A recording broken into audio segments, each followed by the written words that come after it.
Livro Como Ter o Coração de Maria no Mundo de Marta, de Joanna Weaver. Capítulo 11. Equilibrando trabalho e adoração. E tudo quanto fizerdes, fazei-o de todo o coração. Colossenses 3:23. Gosto muito de gangorras. Minha irmã e eu costumávamos brincar por horas sobre a prancha de madeira, firmada em uma barra metálica no acampamento da igreja, que frequentávamos todos os verões. Por ser mais velha, eu era a mais pesada e subia vários centímetros, enquanto minha irmã sentava bem na ponta. Então, estávamos prontas, para cima e para baixo, durante as tardes de julho, salpicadas de sol. Nos equilibrávamos entre os pinheiros do acampamento bíblico Glacier. Gostávamos principalmente daquela perfeita sincronia, movimentos para cima e para baixo, até que ambas as extremidades ficassem suspensas no ar. Equilíbrio genuíno e delicioso. Sem solavancos, Linda gritava, sempre que eu jogava meu peso para trás. Ela sabia o que iria acontecer. A mais insignificante mudança na distribuição do peso tirava o meu lado do prumo, fazendo com que a prancha acertasse o chão e lançasse minha irmã a 16 metros de distância. Bem, nem tanto. Mas eu sempre tentei. Era uma grande diversão. Isso é, até aparecer o meu primo, Chuck. Ele subia até o centro da gangorra e ficava com o pé sobre um dos lados da prancha. Assim, controlava qual lado subia e qual lado descia, que lado recebia os solavancos. Linda e Chuck sempre foram uma conspiração cruel contra mim. Eles trancavam a porta do quarto de Chuck todas as tardes de domingo, deixando-me do lado de fora, para que eu não pudesse brincar com as peças da mini cidade. Quando brincávamos de esconde-esconde, no verão, eu procurava por horas, enquanto eles ficavam dentro de casa, chupando picolés e assistindo televisão. Não que eu tenha ressentimento, acredite. Eu só queria que você entendesse. Então, quando os olhos azuis de Chuck, do tipo, sou tão inocente, se apertavam naquelas tardes de julho, eu sempre sabia o que estava para acontecer. Um pouco de habilidade dos seus pés e eu estaria voando pelas árvores altas, segurando a prancha com as duas mãos, com minhas pernas compridas sacudindo contra o vento, até que eu voltasse à prancha com um golpe de despedaçar a espinha. Gosto muito de gangorras. Gangorras em equilíbrio. Pergunto-me se Deus tinha gangorras em mente quando colocou a história de Maria e Marta entre duas passagens famosas, a história do bom samaritano, Lucas 10, 30-37, e o ensinamento de Jesus sobre a oração do Pai Nosso, Lucas 11, 1-4. Uma se refere ao nosso relacionamento com as pessoas, a outra nos ensina a orar. Uma destrói o muro que divide as culturas, a outra derruba o muro que separa Deus e a humanidade. Talvez seja o motivo pelo qual essa pequena porção das Escrituras seja tão importante. Na história descrita em Lucas sobre duas mulheres e um Salvador, encontramos o sustentáculo, o ponto central de nossas gangorras espirituais, o segredo de equilibrar a parte material com a espiritual e as obrigações com a devoção. Sem esse sustentáculo, essas histórias são duas pranchas de madeira separadas. As duas são importantes, as duas são verdadeiras, mas quando colocamos as verdades fundamentais do trabalho e da oração no eixo da viabilidade, quando enfrentamos a situação, o problema está aqui. O que devo fazer? Começa a diversão de verdade. Tenho de admitir que me esforço para manter o equilíbrio. Há alguns meses, oferecemos nossa casa para uma festa da igreja e fiquei mais tempo na cozinha do que no culto de adoração. Eu mal consegui ouvir o pregador. Ele parecia dinâmico. Meu marido até apareceu na porta da cozinha e disse: "Você está perdendo." Mas eu estava inflexível. "Esses pratos têm que ser lavados", respondi enquanto assopravam a mecha do meu cabelo que caía sobre os olhos. "Não queremos ficar aqui limpando a noite toda." Não sei exatamente em que momento da noite fui atingida. Obviamente, sou um pouco lenta, especialmente quando se leva em conta que eu já havia escrito metade deste livro. Mas ter um coração de Maria em um mundo de Marta era a última coisa em que eu pensaria naquela noite. Eu estava agindo como Martha Stewart. Os pratos brilhavam, os copos cintilavam e até mesmo o jogo de panelas, incompleto, parecia novo agora. No entanto, quando tudo terminou, percebi que havia perdido algo muito especial. Jesus estava no nosso meio e eu, ocupada demais, lavando os pratos. Perdi a oportunidade de sentar aos pés do Mestre. Esqueci-me completamente de tudo que havia aprendido sobre equilíbrio entre trabalho e adoração. Ai, só lavancos de novo. Nosso exemplo supremo. Jesus foi a pessoa mais equilibrada que já houve no mundo. De fato, ele veio também para isso, para nos mostrar como administrar o complicado equilíbrio entre trabalho e adoração, entre o que fazemos e o que somos. Ele demonstrou como nossa gangorra deve ser, em Lucas 10, 25, 28, justamente antes da parábola do bom samaritano. Mestre, que farei para herdar a vida eterna? Perguntou um doutor da lei, para colocar Jesus em uma situação difícil naquele dia. O que posso fazer para garantir uma passagem segura ao céu? Uma boa pergunta. Mas Jesus olhou para o coração do doutor da lei e viu que ele estava mais interessado em debates do que em respostas, mais interessado na teoria do que na prática. Então, inverteu a pergunta e deixou que o doutor desse sua opinião. Jesus perguntou: que está escrito na lei? Como leis? Quase posso ouvir a voz do doutor da lei recrudescer, enquanto mexia em suas vestes e assumia a postura adequada para citar um trecho das Escrituras. Todos interromperam o que estavam fazendo. Os bebês acalmaram. As crianças pararam de caçar borboletas. Eles identificaram a já conhecida porção do Torá, enquanto ela ressoava pela boca do sábio. Amarás ao Senhor teu Deus de todo o teu coração e de toda a tua alma, de todas as tuas forças e de todo o teu entendimento, e ao teu próximo como a ti mesmo. Lucas 10, 27. A última frase ficou no ar. A voz do doutor da lei diminuía, enquanto levantava sua mão em direção ao céu para enfatizar. Todos estavam em silêncio. A multidão aguardava, fascinada. Os olhares se transferiram do doutor da lei para Jesus. O que o rabi itinerante diria diante de tão sábia resposta?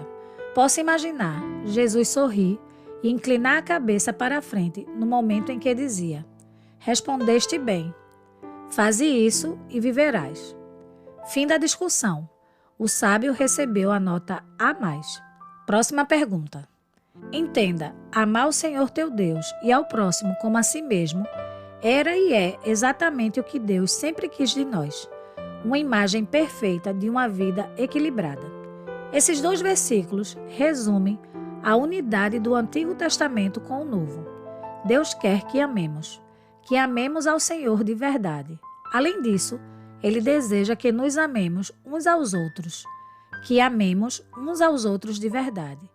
É a maneira de sabermos que pertencemos a Deus, se nos amarmos uns aos outros. João 13:35.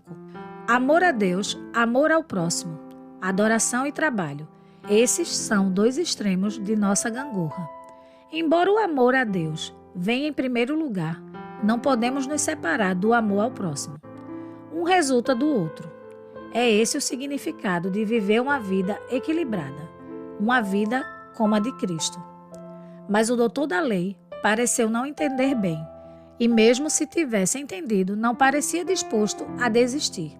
Esse rebelde vindo do populacho de Nazaré havia se saído melhor do que ele. Então, querendo justificar-se a si mesmo, o homem desafiou a Jesus. E quem é meu próximo? Lucas 10, 29, ênfase minha. Agora sim, deve ter pensado o doutor da lei. Eu o peguei. Essa pergunta simples havia embaraçado os sábios religiosos por séculos. Quando você faz de Deus sua propriedade exclusiva e chama a todos os não-judeus de goi, ou cães gentios, sua lista de próximos admissíveis diminui dramaticamente. Definitivamente, Jesus não é a pessoa certa quando você não está interessado na verdade e só deseja uma conversa animada.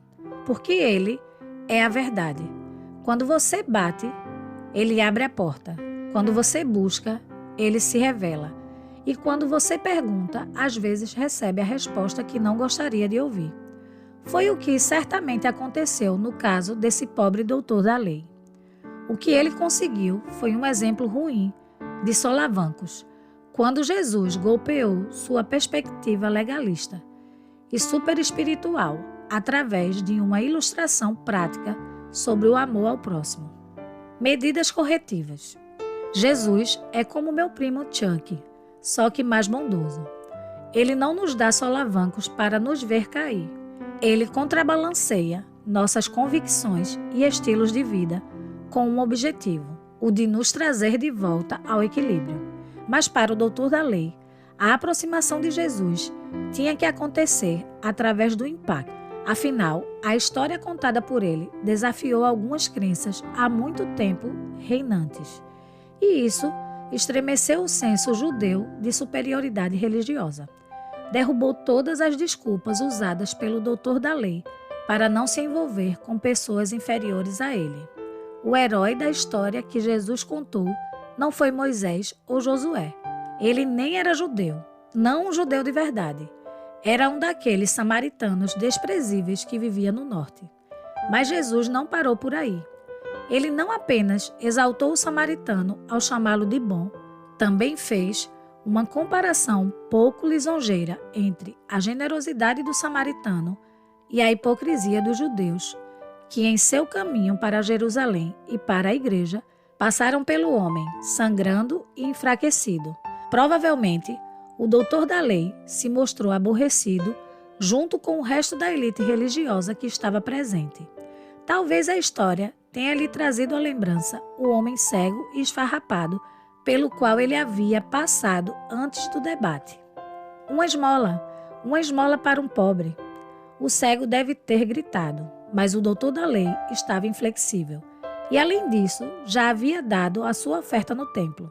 Jesus estava chegando bem perto do alvo, pisando no calo das pessoas em quem as sandálias se ajustavam tão bem. Ele tinha uma maneira de fazer isso, você sabe, um modo de destacar as disparidades que preferimos ignorar. E embora possamos estar bem confortáveis na gangorra, equilibrar a nossa vida é exatamente o que Jesus nos chama a fazer. Ame ao Senhor teu Deus e ame o teu próximo como a ti mesmo. Amar a Deus sem problemas. Pensam algumas de nós. Estou muito bem em minha caminhada espiritual. Você pode me considerar até uma doutora no assunto. E assim ficamos sentadas em um lado da gangorra, felizes por estar adorando na presença do Senhor. No entanto, é preciso mais do que adoração para essa caminhada cristã equilibrada. Amar as pessoas? Sim, eu amo.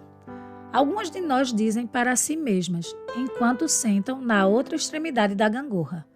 Gosto muito de servir as pessoas. Definitivamente sou uma Marta. Pois bem, no outro dia, e assim, recitamos os nossos trabalhos e fazemos uma lista de nossas realizações sacrificiais, felizes por estar ajudando o Senhor. No entanto, é preciso mais do que o trabalho para essa caminhada cristã equilibrada. Entenda, Jesus quer que sejamos como o meu primo Chuck, apenas com mais bondade. Ele nos aconselha, se assim posso dizer, a deixarmos o nosso conforto e fazer o trabalho árduo, mas recompensador, de equilibrar nosso cristianismo, passando a maior parte das nossas vidas na sala de estar e na cozinha, adorando e servindo, amando a Deus e amando as pessoas. Trabalho árduo, santo. É assim que Tim Hensel se refere a essa harmonia. Na verdade, ele escreveu um livro com esse título. Trabalho árduo, santo, escreve Hensel. É a fusão ativa do espiritual e do terreno, do sagrado e do físico. Um paradoxo sagaz que repousa no âmago dessa vida, a que chamamos de cristã. Ele diz que o sagrado está aqui, dentro de nós, esperando transbordar de nossas vidas. E ele é muito mais acessível do que poderíamos imaginar. Gosto disso, uma vez que fui justificada pela fé, salva não por minhas obras, mas em razão do sacrifício de Cristo. Devo trabalhar com Deus em parceria no processo da santificação, isto é, no processo de parecer mais com Ele. Devo permitir que a santidade de Deus influencie o meu modo de viver e de agir. Deus proporciona a santidade e eu providencio o trabalho árduo. Isso faz parte do significado de equilibrar trabalho e adoração. Foi para isso que fomos criados. Embora tenhamos sido criados para a adoração antes de tudo, também fomos criados em Cristo Jesus para as boas obras, as quais Deus preparou para que andássemos nela. Efésios 2:10. Fomos criados para a comunhão íntima da oração do Pai Nosso, mas também recebemos a incumbência de servir como bom samaritano, criados para dizer sim ao chamado do dever e da devoção. Pratique dizer sim. Você se lembra que há alguns anos os especialistas em reserve um tempo para si mesmo nos instruía a ir até o espelho e dizer não, como forma de treinamento? Alguns de nós realmente o fizeram. Ponta da língua no céu da boca e um longo zunido, seguido de um satisfatório ão. Não era fácil no início, mas finalmente conseguíamos. Após certo tempo, até era divertido. Creio que ter 2 crianças pequenas me ajudou nisso, e não demorou muito para que a palavra de 3 letras fluísse dos meus lábios. Não, não, não, não. Eu conseguia dizer a palavra mesmo sem pensar. Não, lamento, não estou disponível. Não, lamento, mas isso não é conveniente. Era tão eficaz que ninguém me aborrecia perguntando mais nada. Isto é, ninguém, exceto Deus. Ele não estava impressionado com o meu cuidado comigo mesma ou com a minha desculpa de prioridades de família. Deus conhecia meu coração e sabia muito bem que o meu não tinha se tornado rápido demais. Era quase uma reação impensada e reflexa. Eu estava tão ocupada me protegendo que nem parei para pensar. Um pedido para eu me envolver mais poderia fazer parte do chamado de Deus em minha vida. Então, às vezes, quando dizia não, eu não dizia às pessoas ou aos ministérios. Eu o dizia a Deus. E conforme descobri, você não pode dizer não para Deus sem sofrer alguns grandes efeitos espirituais. Não acontece de uma vez só, mas aconteceu. Assim como os israelitas, comecei a experimentar a consequência espiritual de um prolongado egoísmo. Cedo, porém, se esqueceram das suas obras. Não esperaram o seu conselho. Então, ele satisfez-lhes o desejo, mas fez definhar a sua alma. Salmos 106, 13 e 15. Creio que é isso que acontece quando o não se torna a resposta cômoda a qualquer atividade que não faça parte de nossa agenda pessoal. Nossas almas se tornam miseráveis, famintas e fracas, pois fomos criadas para a plenitude abundante e não para a inércia negativa e estagnada. Fomos criadas para dizer um sim, entusiasmado ao chamado de Deus a nossas vidas, ao chamado divino para a devoção e para o trabalho. Dizer sim a Deus libera o poder e a alegria divinos em nossas almas. É o que nos dá força e energia para fazer o que Ele deseja. Ao mesmo tempo, é importante lembrar que dizer sim a Deus não significa dizer sim a tudo. Quando nossas vidas estão sobrecarregadas de atividades, é fácil nos tornarmos espiritualmente secas e subnutridas. mal conseguimos ouvir a voz de Deus em meio ao barulho e dizer sim ao que Ele está pedindo. Nesse caso, precisamos aprender a dizer não. Só assim seremos capazes de dizer sim a Deus quando Ele quiser nos confiar uma tarefa. É um grande alívio saber que o segredo de fazer tudo não está necessariamente em fazer tudo, escreve Jill Briscoe em seu excelente livro Renovação em Andamento, mas em descobrir que parte desse tudo Ele nos confiou a realizar essa tarefa plenamente. Quando passei a entender o impacto que o sim e o não têm em minha vida, comecei a olhar cada situação individualmente e até a orar sobre o pedido antes de dar a minha resposta. Imagine. Dessa forma, embora ainda tenha que dizer não às vezes, o propósito dessa resposta é diferente. Agora eu digo não para dizer sim a Deus. Não poderei fazer parte do comitê de planejamento. O Senhor está me orientando a ajudar na área das casas de saúde. Enquanto me submeto a essa obediência dependente, sei que Deus não apenas abençoa minha atividade, mas também levanta pessoas para fazer as tarefas que recusei. Tudo isso porque comecei a procurar maneiras para usar a palavra sim. Vá em frente, pratique.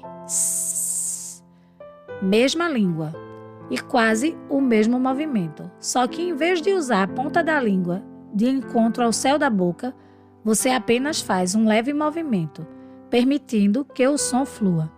Sim. Ora, isso nos faz sentir bem.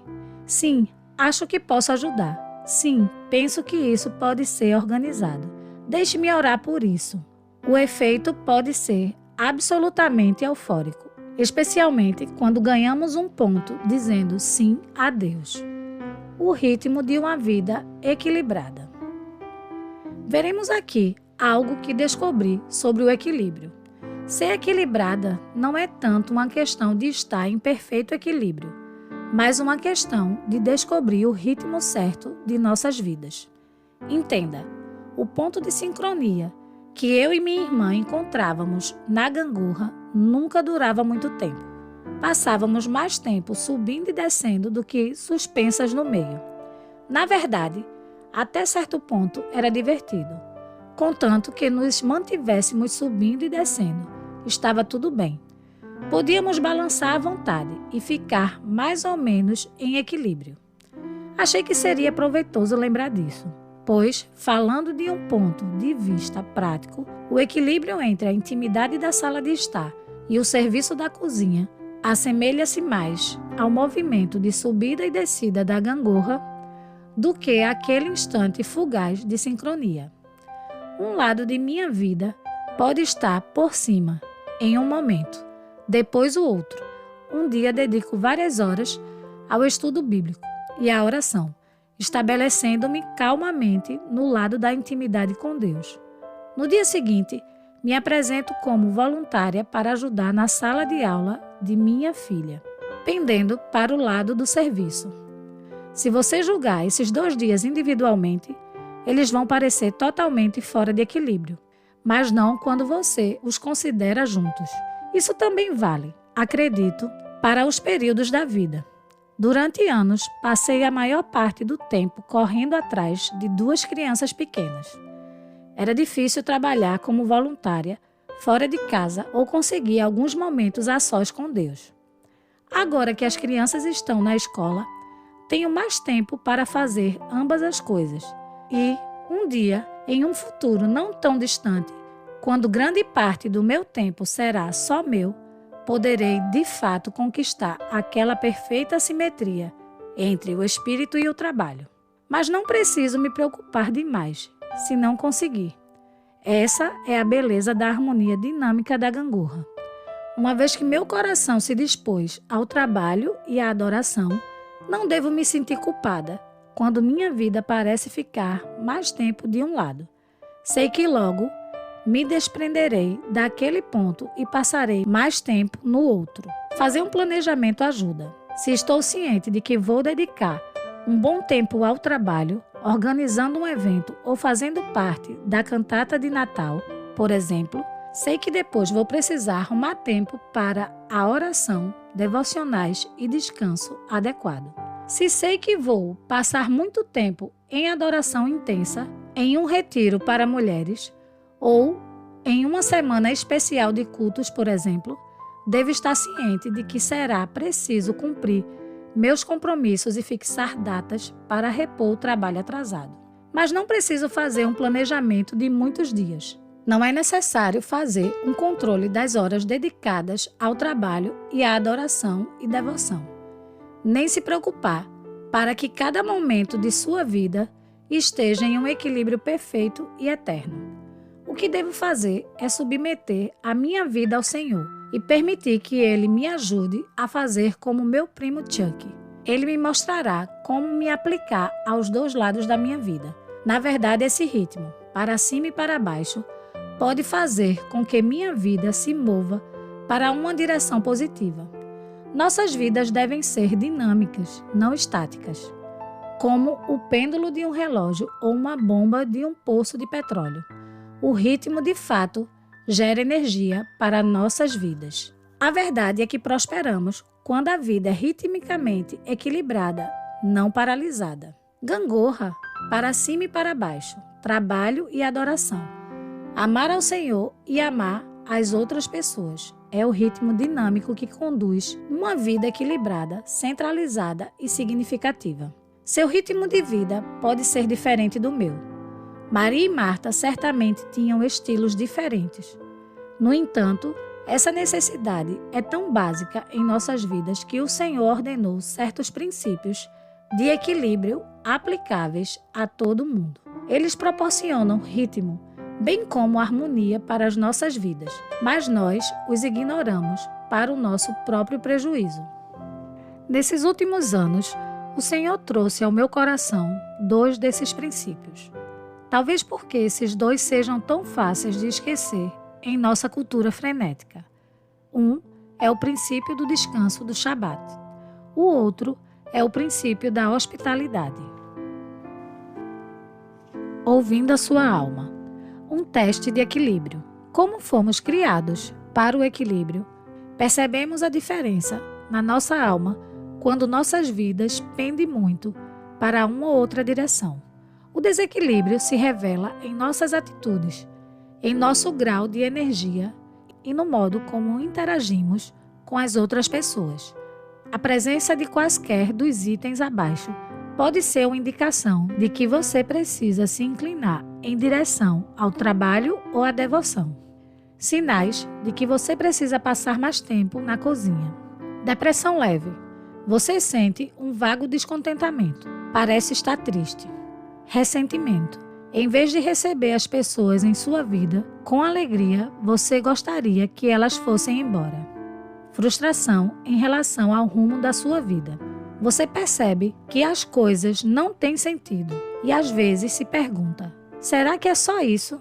Aumento da autocondescendência. Você deseja ansiosamente comer seus alimentos prediletos e fazer compras. Postura apática. Você percebe que poucas coisas a comovem.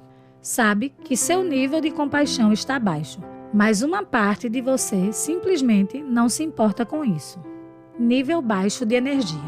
Assim como o Mar Morto, você tem muitos pontos de entradas, mas nenhum de saída, e, portanto, está se estagnando.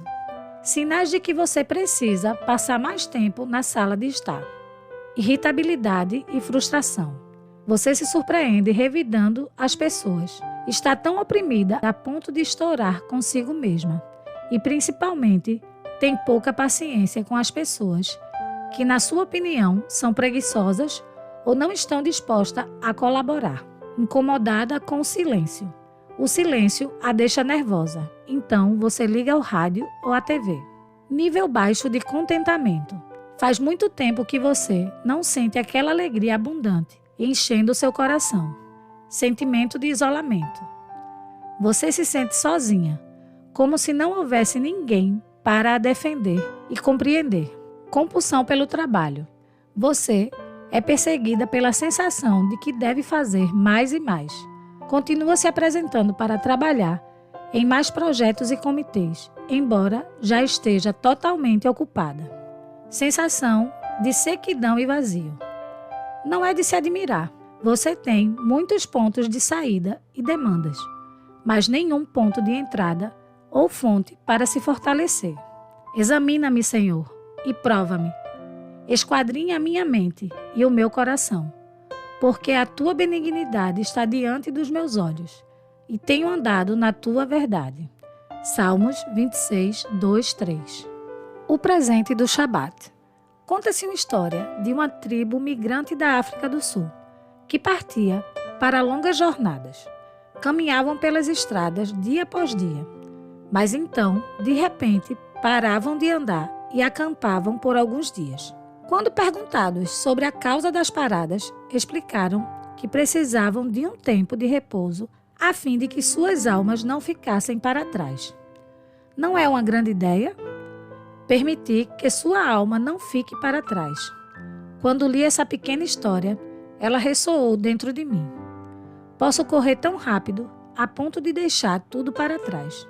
Não apenas Deus, não apenas as pessoas. Posso perder a minha própria alma também.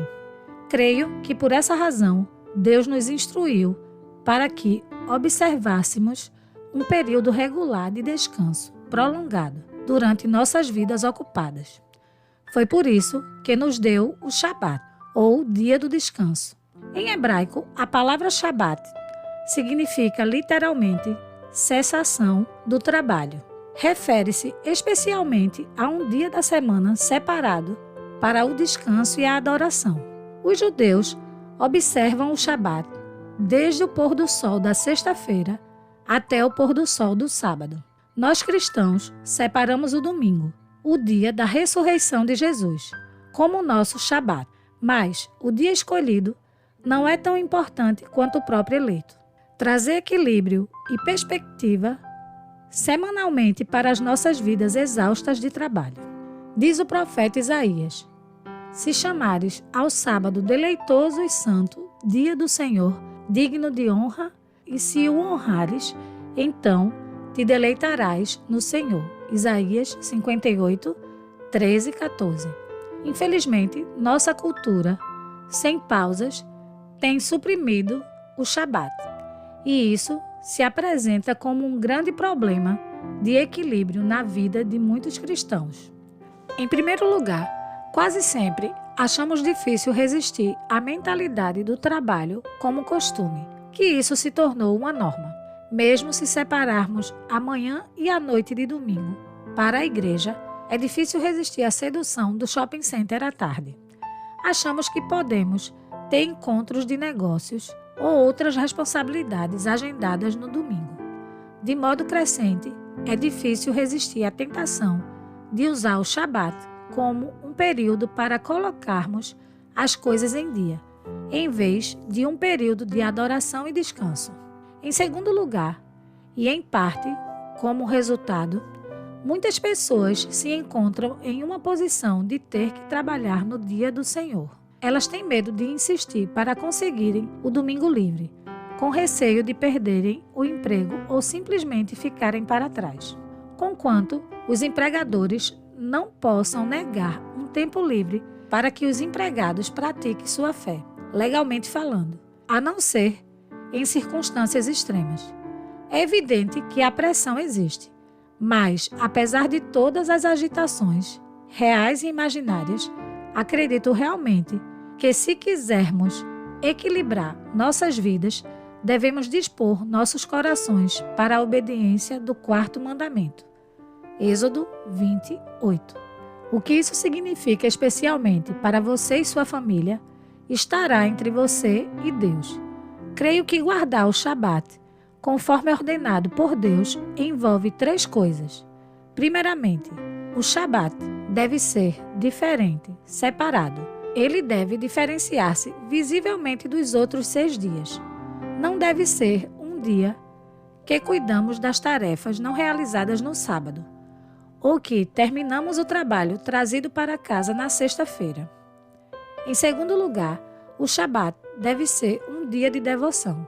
Significa que ele deve ser passado na sala de estar.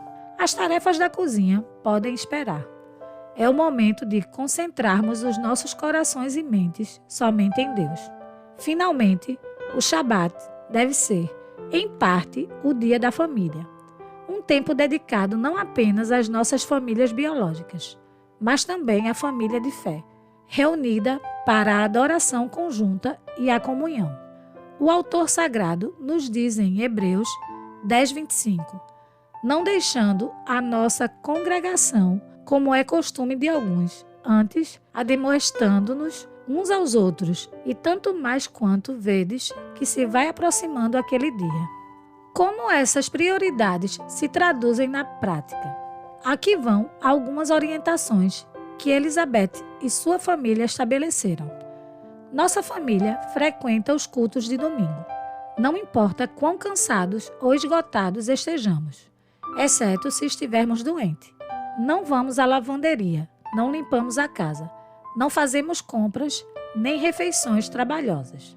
Caminhamos, lemos a Bíblia, realizamos visitas, tiramos uma soneca ou fazemos algo no jardim.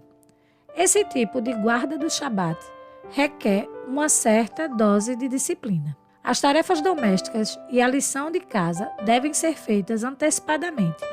Os membros da família podem ficar impacientes com a quietude, mas aqueles que têm a guarda do Shabat como prioridade testificam que o poder equilibrante do descanso sabático realmente vale o sacrifício. Afinal, como diz Elizabeth, Deus nos deu o Shabat porque nos ama. Se por alguma razão você não consegue separar o domingo como o seu Shabat, posso encorajá-la a ser criativa e escolher outro momento da semana. Algumas igrejas têm cultos no meio da semana ou nos lares, enquanto noutras há cultos de louvor nas noites de sexta e sábado. Embora eu acredite que o dia do Senhor deva ser verdadeiramente o dia do Senhor, creio também que, se formos sinceras ao buscar sua face, Deus nos ajudará a reservar o descanso e a adoração para o Shabat, do qual precisamos tão desesperadamente. Gostaria de acrescentar mais um conselho sobre o assunto.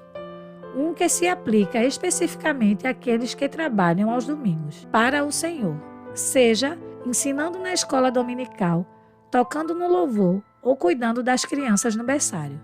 Embora esse trabalho não impeça de nos reunirmos ao corpo de Cristo, ele ainda é um trabalho. Precisamos encontrar um momento reservado para o Shabat, um momento em que nós, igualmente, possamos abrir os braços e fluir as vantagens do descanso sabático, da devoção e da comunhão. O presente divino da hospitalidade. A guarda do Shabat não é o único princípio equilibrante ordenado por Deus, que parece estar esquecido em nossos dias. Um outro, que pende para o lado do trabalho, na gangorra, é a prática da hospitalidade. Não estou falando apenas sobre as festas com jantares. Falo sobre a prática de abrir os braços e receber bem os outros em nossas vidas. Rachel Crabb, autora de O Toque Pessoal, diz: as mulheres cristãs não têm escolha sobre serem ou não hospitaleiras. É um mandamento bíblico. As Escrituras dizem que nos últimos dias as pessoas serão amantes de si mesmas, mas em vez disso, somos chamadas para sermos doadoras. Por muitas vezes na Bíblia, somos encorajadas a demonstrar a hospitalidade, estendendo a mão e nos doando aos outros, recebendo-os bem em nossa vida. Temos o exemplo de Abraão, que hospedou 3 visitas santas sem saber quem eram. Jesus nos exortou a acolher aqueles que não podem nos recompensar. Lucas 14, 12, 14. Paulo registra a hospitalidade como um requisito para se trabalhar na igreja. 1 Timóteo 3:2, e nos estimula a seguir a hospitalidade. Romanos 12:13. Pedro acrescenta a recomendação de fazê-lo sem murmurações. 1 Pedro 4:9. Ai, essa última acertou bem em mim. mas é um versículo de Romanos 12 que me conforta, pois a hospitalidade definitivamente não é a área para a qual me sinta vocacionada ou habilitada. A exortação de Paulo para praticar a hospitalidade me dá a esperança de que um dia eu possa me aperfeiçoar. Pelo menos devo me esforçar. Pratique, Joana, pratique. Geneticamente, eu deveria ser predisposta para a hospitalidade. Meu pai costumava trazer pessoas estranhas para casa. Ao invés de se opor, minha mãe sempre os recebia muito bem, com o seu coração amoroso e algo para comerem. De fato, por um bom tempo nos referíamos à casa dos meus pais de modo zombeteiro como o lar Gustafsson para garotos e garotas rebeldes. Eles faziam a hospitalidade parecer fácil, mas ela não é, pelo menos nem sempre. É algo com que luto em parte, porque não sou uma dona de casa muito talentosa, mas principalmente porque sou muito ocupada. É um desafio abrir um espaço em minha vida para trazer pessoas para casa. Ai, como é fácil sermos apanhados por nossas vidas ocupadas, de modo a esquecermos a razão pela qual Jesus veio e o propósito para o qual fomos chamados. Praticando a hospitalidade. Se você é como eu, a hospitalidade não surge naturalmente. Aqui vão algumas dicas do livro clássico de Karen Main, Coração Aberto, Casa Aberta, que me ajudaram muito, embora tenha descoberto algumas delas sozinha. 1. Não fique limpando a casa diante dos hóspedes. Em vez disso, tente desobstruir sua agenda e organizar-se conforme as circunstâncias. Então, você estará sempre pronta para hóspedes inesperados. 2. Concentre-se em receber bem e não em seu desempenho. O propósito da hospitalidade é o de abrir os braços para os outros e não o de impressioná-los. É melhor manter as coisas simples e acolhedoras do que exagerar. 3. Faça o máximo possível com antecedência. Prepare-se para a hospitalidade, inclusive cozinhando com antecedência. Karen diz que o trabalho árduo significa que não estou usando bem o meu tempo. Não estou planejando ou me preparando com antecedência. Estou trabalhando demais e não estou dependendo do Senhor, mas apenas de mim mesma. 4. Inclua pequenos toques de beleza. Algumas velas e um vaso de margaridas colhidas do jardim podem fazer do queijo quente uma delícia requintada. 5. Use toda a ajuda que surgir em seu caminho. Quando alguém se oferecer para ajudar, diga sim. Muitas mãos diminuem o trabalho e dividir as tarefas podem ser uma boa oportunidade para o companheirismo. 6. Mantenha um registro. Karen possui uma pasta com receitas fáceis e dicas criativas de entretenimento. Outras mulheres fazem anotações sobre os hóspedes e sobre o que foi servido. Vi que essas anotações organizam meus pensamentos dispersos e me ajudam a concentrar minha energia mais eficazmente. Sendo hospitaleiros uns para os outros, sem murmurações. 1 Pedro 4:9. Quando morávamos na dependência da igreja, visitantes inesperados apareciam diversas vezes por semana, vindos da estrada de ferro vizinha, procurando alimento ou abrigo.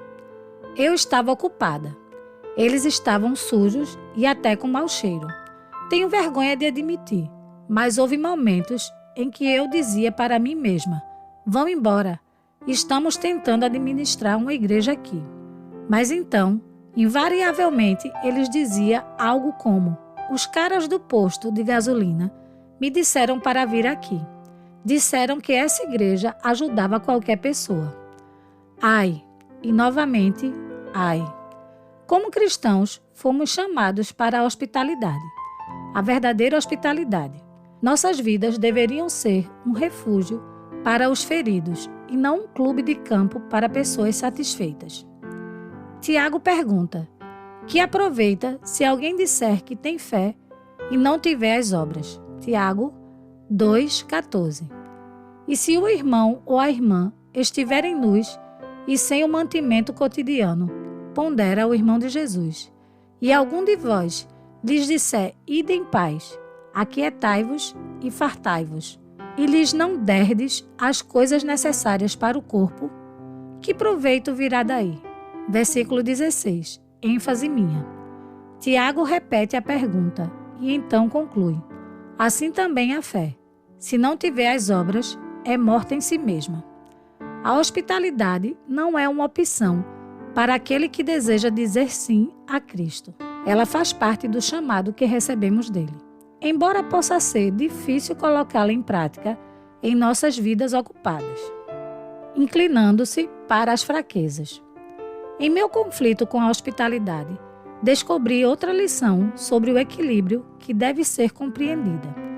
Para termos uma vida equilibrada como Deus quer para nós, precisamos colocar mais peso no lado em que nos sentimos mais fracas. Minha irmã e eu nunca sairíamos do lugar na gangorra se eu não fizesse um esforço para nos movimentar. A minha força teria que ser maior do que a sua fraqueza. Eu tinha que me movimentar na direção dela para atingir o equilíbrio. Isso também vale para equilibrar nossas vidas. Há momentos em que devemos concentrar nossos esforços e nos inclinarmos em direção à fraqueza para colocarmos mais peso na área da intimidade ou do trabalho, o que não é fácil. Foi o que Marta fez. Deixou o conforto da sua cozinha e desviou o peso da sua atenção para a sala de estar. Maria fez o mesmo, quando deixou seu lugar aos pés do Mestre e se inclinou para o trabalho de ungir seu Senhor. E eu, da mesma forma, estou tentando aprender essa lição de medidas corretivas, melhorando os pontos fracos da minha vida. Não preciso fazê-lo sozinha. Sempre que ouvir a voz doce e corretiva do Espírito Santo apontando minhas incongruências, sei que Ele está pronto e disposto a me ajudar a mudar. Se a hospitalidade é a minha fraqueza, Ele me ajudará a correr em direção a este tipo de trabalho. Quando preciso de mais peso no lado do descanso semanal, Ele é fiel para me ajudar a inclinar para essa direção, fazendo-me deitar em verdes pastos. Enquanto eu mantiver meus olhos no Senhor, amarei a Deus e terei compaixão pelas pessoas. É o tipo de equilíbrio que Deus deseja para mim durante todo o tempo. Abaixo da superfície da água. Então, como equilibramos trabalho e adoração? Todas as coisas sobre as quais falamos.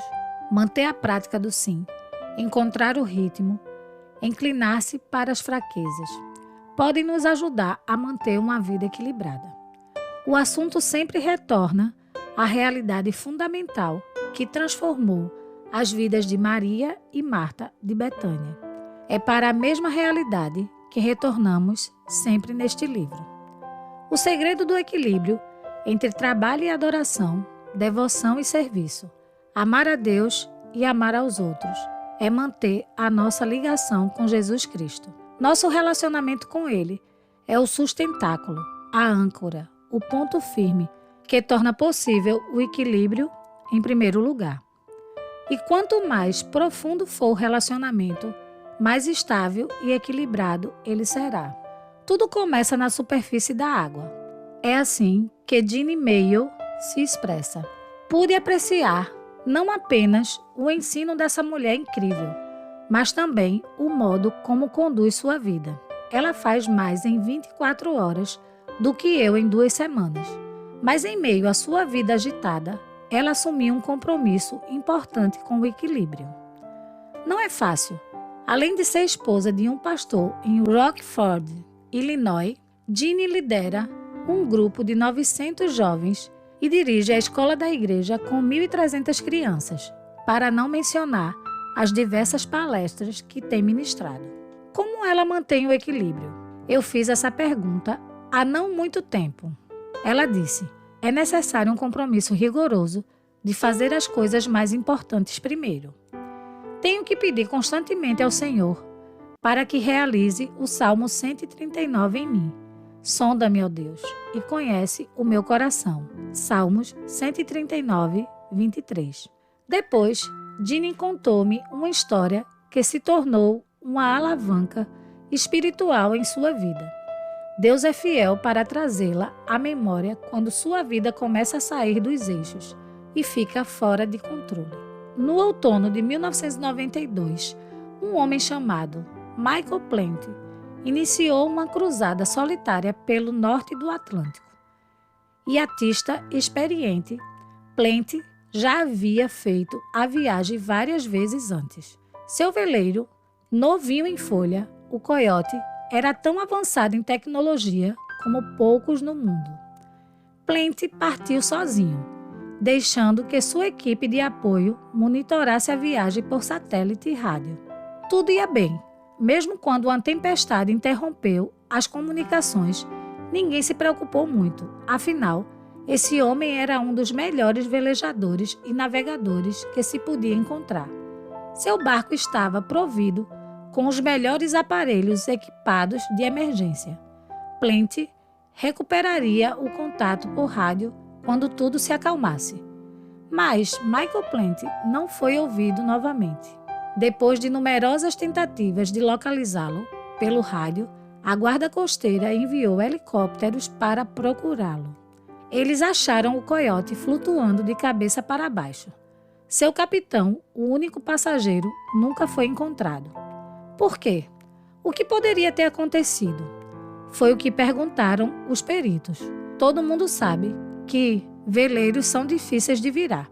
Suas quilhas profundas e lemes pesados os endireitam sozinhos. No entanto, quando a embarcação foi examinada, a causa da tragédia ficou clara. Apesar de seus avanços tecnológicos e da sua beleza, o Coyote não tinha peso suficiente abaixo da superfície da água. Não havia lastro pesado o bastante para sustentar a engenhoca monumental de cima. Então ele virou bruscamente, quando perdeu a capacidade de se equilibrar na água. Ginny concluiu: nossas vidas vão naufragar da mesma forma se o que estiver por baixo da superfície da água espiritual não for mais pesado do que estiver por cima. Não importa quão boa seja a nossa aparência na superfície, não importa quão equilibradas possamos parecer, é o que está por baixo que realmente conta. Se quisermos ter uma vida equilibrada, devemos nos concentrar nos sustentáculos da vida. Jesus agiu assim. Estava em comunhão constante com o Pai. Devemos fazer o mesmo, se esperamos navegar com sucesso pela vida. E nós podemos, porque a cruz comprou o mesmo privilégio desfrutado por Cristo, um relacionamento íntimo e pessoal com Deus. Quando passamos um tempo na sala de estar, andando e conversando com Ele, preenchemos o casco de nossos navios com as riquezas de Deus. E dessa abundância virão a firmeza em meio à tempestade e um excedente que podemos partilhar com os outros. Estaremos amando a Deus e ao nosso próximo, passando um tempo na oração do Pai Nosso e agindo como o bom samaritano, guardando o Shabat e praticando a hospitalidade. Estaremos vivendo no ritmo, mas com uma âncora sólida e profunda. O trabalho se torna honroso, a adoração será um prazer. Estaremos fazendo como Chuck e com alegria.